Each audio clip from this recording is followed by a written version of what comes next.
new villain is unleashed in Japan, and he doesn't seem to be utilizing quirks. It's Sukuna, the king of curses. Could the pro heroes of My Hero Academia stop him?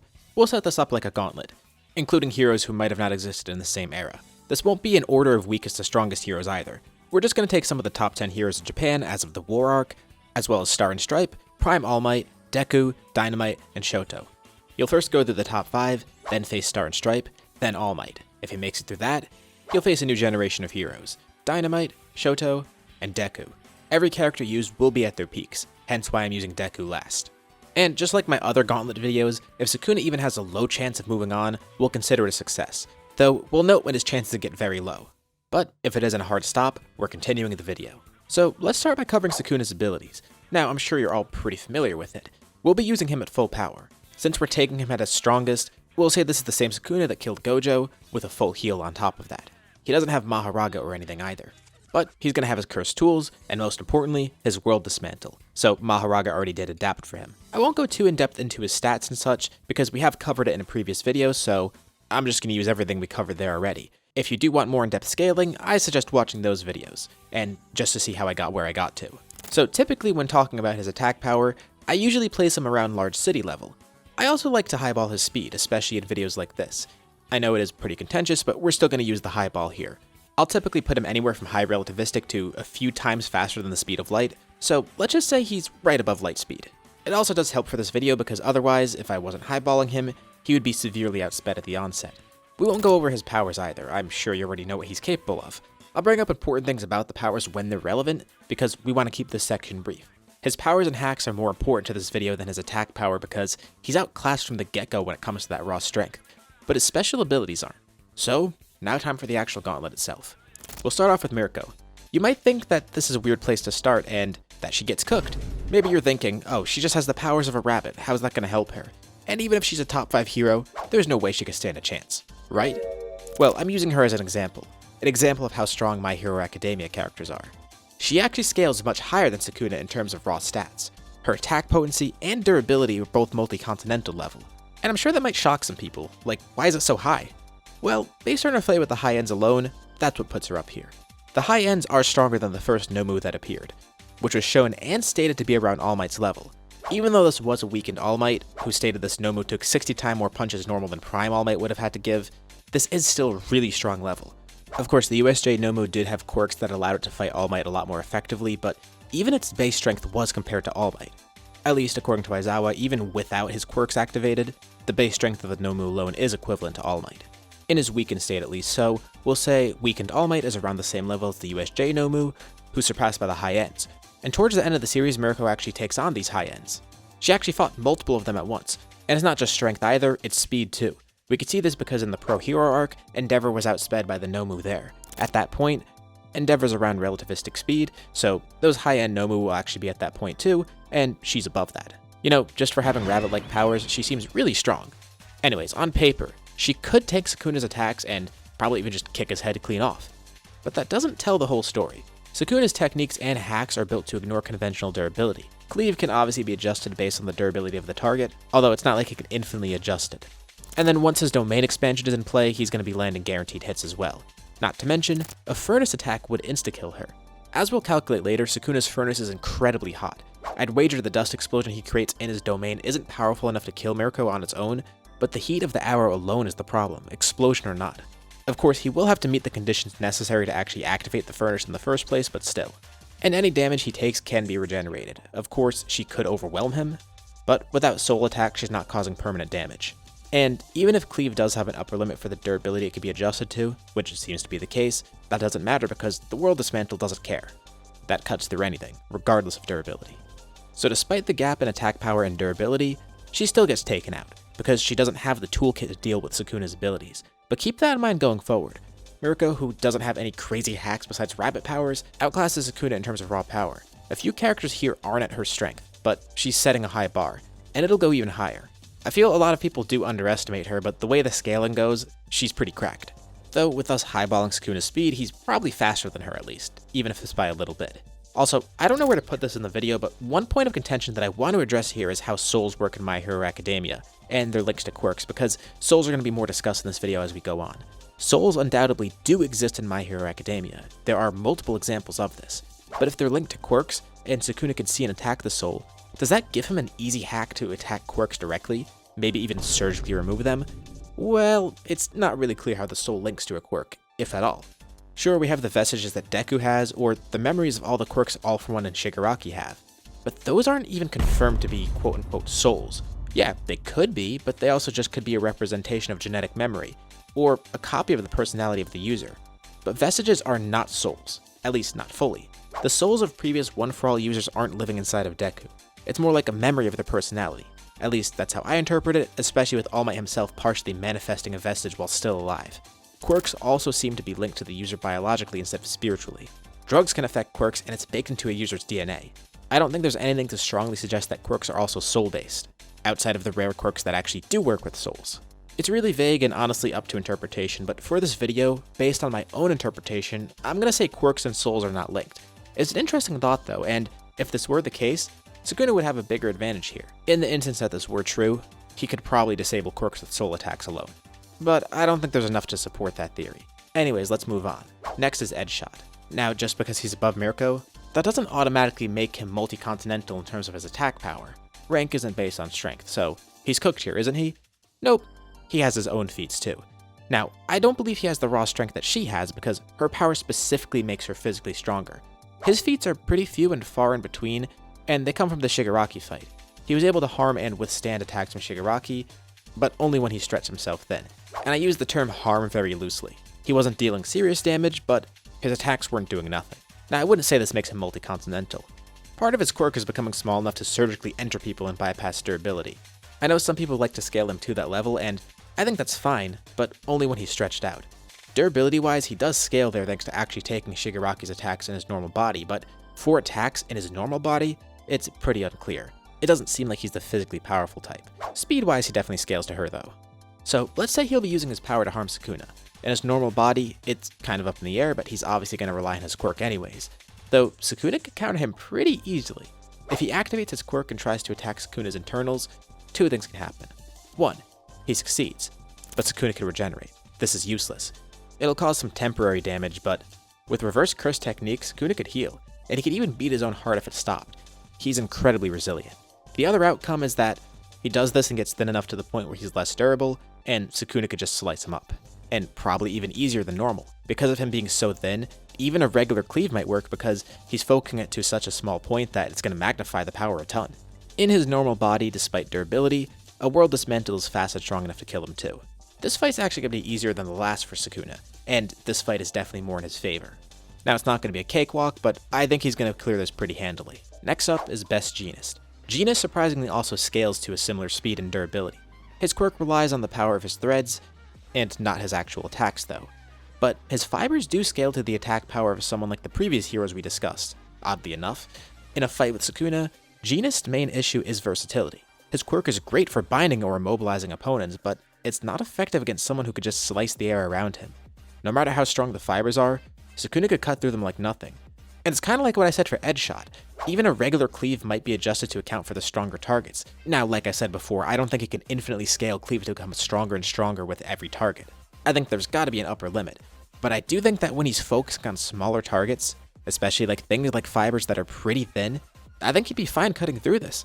Instead of dealing with a normal human-sized curse energy reinforced target, he's dealing with very thin threads.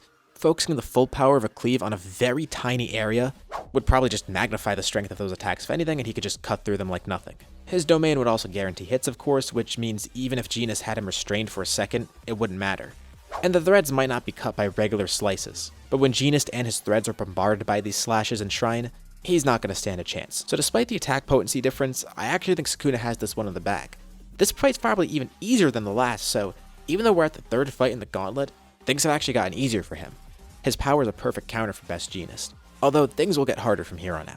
By the way, if you're enjoying this video so far, drop a like and hype the video too. It really helps out, and if you want to see more videos like this, consider subscribing. Next, we have Hawks, and I'm going to give a slight spoiler warning here because this part of the video might cover things that aren't in the anime yet, depending on when you watch this and when this video drops. we're going to be going to the very end of the manga. Despite Hawks' powers not having any crazy hacks abilities or whatever, Hawks is actually incredibly strong. His feathers alone are strong enough to injure Hood, and even though he couldn't do much against All For One, he still was able to injure him, which is a pretty crazy feat because even if it didn't do anything permanent to kill him, the fact that it could harm this guy in general is pretty massive. He hasn't shown off durability feats like some of the others that we've covered, but I think that since he scales above them in power, it's also reasonable to say that his durability should scale to or beyond the previous heroes. Thanks to his flight, he could probably fight Sukuna from a distance, which would be really helpful, and I would say that's his best bet, because even though Sukuna could airwalk up to him, Hawks is actually incredibly fast and would be around the speed of a highballed Sukuna, and his wings can attack from such a far range that Sukuna wouldn't be able to reach him, nor would his domain be able to reach him. Though, he has shown that he's weak to heat, so any furnace attack from Sukuna would be tough to face, whether it's the explosion or the arrow. Plus, even when attacking from a distance, Sukuna can throw out his own slashes to destroy the wings and maybe just slice off Hawks' wings altogether. Even with his attack power and speed, I don't see any way for Hawks to kill him. Sure, his attacks are powerful, but unless all of his wings attack Sukuna at once and slice him like a bootleg Malevolent Shrine, Sukuna can and will regenerate, and if Hawks gets too close, his sword won't leave any lasting damage and Sukuna could easily cut through him. Especially considering his durability hasn't been shown to be as high as some of the others like Mirko for example, this could potentially be even easier for Sukuna. And he has Kamatoke, which could strike Hawks from a distance with electricity. If this were going by Pokemon logic, this attack is also super effective. But in all seriousness, this is another advantage for Sukuna. Plus, Hawks' wings do have a disadvantage. Sukuna attacking the wings alone could fulfill the conditions for the furnace to activate, even if he's not attacking Hawks directly, so he could be attacking from afar, and Sukuna would just use Dismantle and Cleave on the wings and activate Furnace. Of course, the Divine Flame speed is pretty slow, so Hawks could easily avoid it. Unless he gets close enough to be trapped in a domain, where he gets cooked alive and Sukuna eats chicken wings that night. But how hot is this domain? Well, let's cover that with Endeavor. At this point, things really start to shift. One upside for Sukuna is that he has really high heat tolerance. First of all, while not even at full power, or in his true body, he effortlessly fought Jogo. In a previous video, I calculated Jogo's flames being at least 2500 degrees Fahrenheit at minimum, due to his fight with Sukuna in the anime melting the glass around him. Considering the distance of the heat he's radiating, it's likely a lot hotter than that to just transfer that energy too. This was just from the ambient temperature surrounding them, not a direct hit from any of their attacks, just them facing off was hot enough to melt the glass around them. So this is the minimum. It's likely a lot hotter than that due to how it melts. Granted, this is from the anime, but in the manga we also have that cafe scene, which is also in the anime obviously, but still, it's the same there. In the manga, Jogo instantly ignites the people in the cafe, and after a few seconds, they're completely charred. He did this without even trying. He actually didn't even intend to kill anyone. This means Jogo took that room's temperature up to at least 2000 degrees Fahrenheit in a couple of seconds, on accident, with no attack. Also from a distance, which would require a much hotter temperature and more energy, so it's more like Jogo himself casually reached 4000 degrees Fahrenheit. Oh yeah, and anime Jogo also has another stupid feat. He doesn't just knock over skyscrapers during his fight with Sukuna, he's melting them. To boil steel beams in a skyscraper, he'd have to reach 5400 degrees Fahrenheit, which is what he does. He condenses his energy basically into a laser, cutting clean through it like it's butter. Steel melts at 2500 degrees Fahrenheit, but at the speed in which he does it, he's exerting far more energy, especially because it melts nearly instantly. Point is, Sukuna effortlessly fought this guy, without his full power, or his full body. Not just that, but his flames were hot enough to overpower Jogo and cremate him too. For reference, Dabi's fire burns hotter than Endeavor's, and he can cremate people within seconds too. Though, unlike Jogo, it's when his actual fire touches them, not just his ambient heat. Dabi's blue flames were stated to be over 2000 degrees Celsius, or over 3600 degrees Fahrenheit, and let's assume a high end of 4000 degrees Fahrenheit. These flames are hot enough to harm the Todorokis, and it's what Jogo did casually, without attacking. And just with a basic scaling chain, casual Jogo gets overpowered by Jogo, who gets powered by 15-finger Sukuna, who gets overpowered by full power Heian Sukuna here. And you can see where I'm going with this. Also, Endeavor and Shoto, who have even better heat resistance than Dabi, have been blatantly shown to be prone to overheating, from their own flames nonetheless. Sure, they have high tolerance, but they're not immune to burning, and they could last much longer than a regular person can with fire, but not indefinitely. Though, to their credit, the heat feats in My Hero Academia are a little weird too. Like, for example, let's look at Bakugo. Explosions from nitroglycerin should reach temperatures around 5000 degrees Celsius, or 9000 degrees Fahrenheit, and Bakugo spams these all the time, and people resist it all the time. But then you have the guy whose powers are based on fire, and he has less impressive feats for resisting and using heat? I don't know, maybe Bakugo's nitroglycerin isn't as hot as real life, but I see no reason to assume why it isn't. I digress though. So, I think Endeavor's flames can't harm Sukuna, while Sukuna's flames should be more than hot enough to harm Endeavor. Endeavor at least has larger attacks that could kill Sukuna in one blow. Unlike the other heroes so far, he could actually hit Sukuna with an attack that has so much power that it completely destroys Sukuna, or at the very least severely injures him. And he's not a punch-kick merchant like Mirko, for example. His attacks can be large enough to completely engulf Sukuna. However, heat-based attacks used on a guy with such huge heat resistance is a little tough, especially since his heat resistance might be even better than Endeavor's, though his raw power and his normal physical attacks are too much for Sukuna to handle. But then on the other hand, you also have Sukuna's World Dismantle that he could rely on.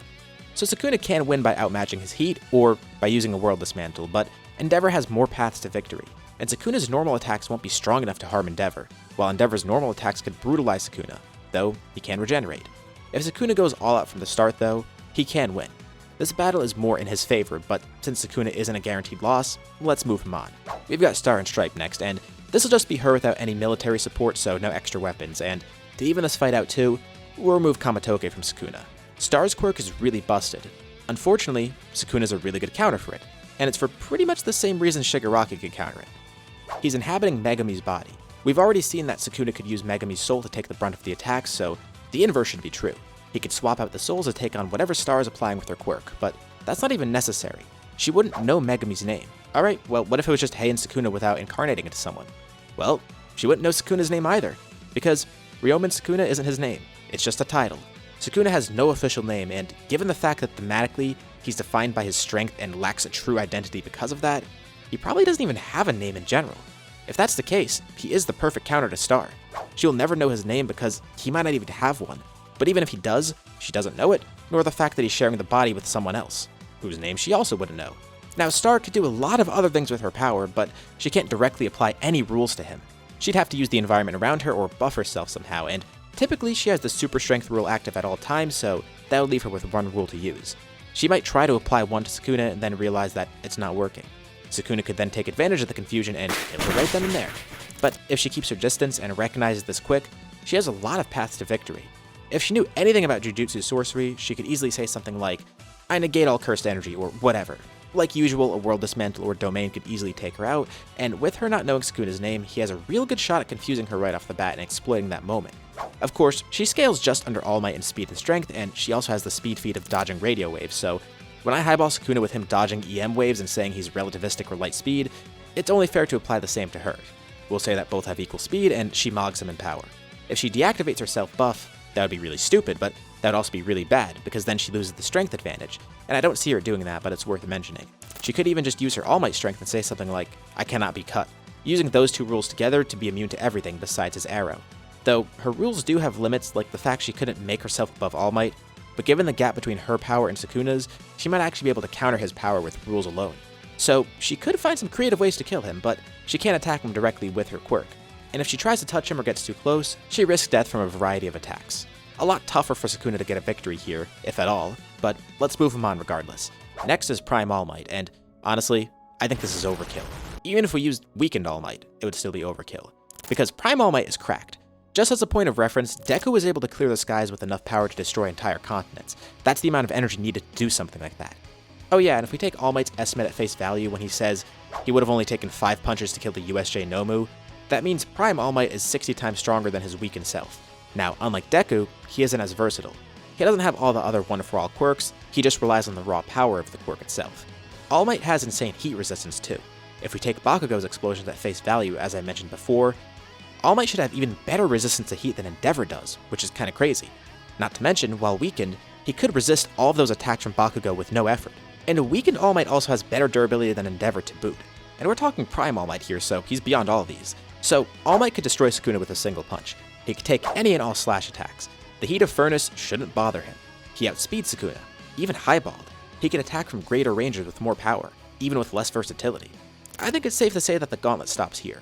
Even a weakened All Might could win this fight. And unlike the other heroes, there's only one way for Sukuna to win, his World Dismantle. But there's two big issues. For one, All Might can match the speed of it or outspeed it. And also, Sukuna choreographs his attack when he's using it. Of course, this applies to the other heroes I mentioned too, but with those heroes he had other ways to beat them, and the gap wasn't as huge.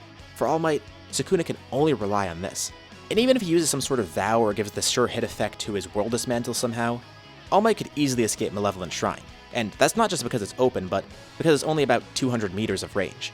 Simply jumping is enough to escape that, and even if he were in some sort of closed barrier domain, All Might could just also casually break out of any domain by just jumping. He's that fast and strong, it wouldn't be an issue. So no matter what he does here, he can't trap All Might either. I think the chances of Sukuna winning here are incredibly slim. It's not impossible, but it would basically require All Might to stand there like an idiot, while Sukuna chants a bunch and throws up hand signs and then aims the slash at him, at a range close enough where All Might wouldn't dodge it either. So we're gonna stop Sukuna here. Technically, I guess he could keep going since I said he'd go on if he had any shot of victory, but I think the margin is so small that it's not really worth it. I'll briefly cover the other heroes though. We're going to the time skip and saying Dynamite's next, the current number 5 hero.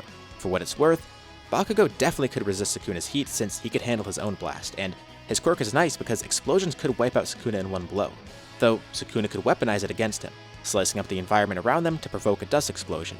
And, of course, slash attacks and such. I think he has a better chance of winning this than the All Might fight, but I put these guys at the end not because they're the bigger challenge, but as bonuses. But still, they're incredibly tough battles, and this is definitely one of the harder ones he'd face. Next we'll do the current number 2 hero, Shoto. And this probably isn't that interesting. It would be pretty similar to Endeavor, just with the added effect of the ice, which would probably amuse Sukuna if anything, reminding him of Ryomen. But whatever. And final bonus battle, we have Deku at his peak with all his quirks. Not from after the time skip, but during the war arc. I feel like that's probably the more interesting fight, because that's when he has everything. Even though Sukuna already lost, we gotta put him up against the MC. And Deku cooks him, honestly. He's like Prime All Might, but way more versatility. Plus, Danger Sense is a huge help here and could help against cursed attacks that he can't anticipate or see. Black Whip could also be useful for closing Sukuna's mouths or stopping the hand signs, preventing any sort of world dismantle. I think he'd win pretty easily, probably easier than anyone else here. And actually, he has more paths to victory than All Might does, mainly due to all the other abilities he has on top of All Might's power, even if he doesn't reach that level of strength. Overall, it's pretty clear that Sukuna is a menace in his own verse, but outside of it, he relies a lot on a few unique abilities and then one hacks ability. If he had Maharaga in this gauntlet, he'd do a lot better, but otherwise, he relies mostly on his world dismantle while being able to harm others with Furnace too, even though that's a bit tougher because of how slow it is. His reverse curse technique is awesome for longevity though, but against opponents who deliver more power in a single attack than he's ever seen, he's cooked. Let me know what you think below though. Would any of the fights go differently? Would he lose earlier? Would he go further? Whatever it may be, drop it below. Just keep the comments civil though, I know how power scaling videos get. But if you enjoyed this video, you could check out my last video about Sukuna incarnating in other MCs from other series. You'll probably like it. Thanks for watching, and I'll see you on the next video.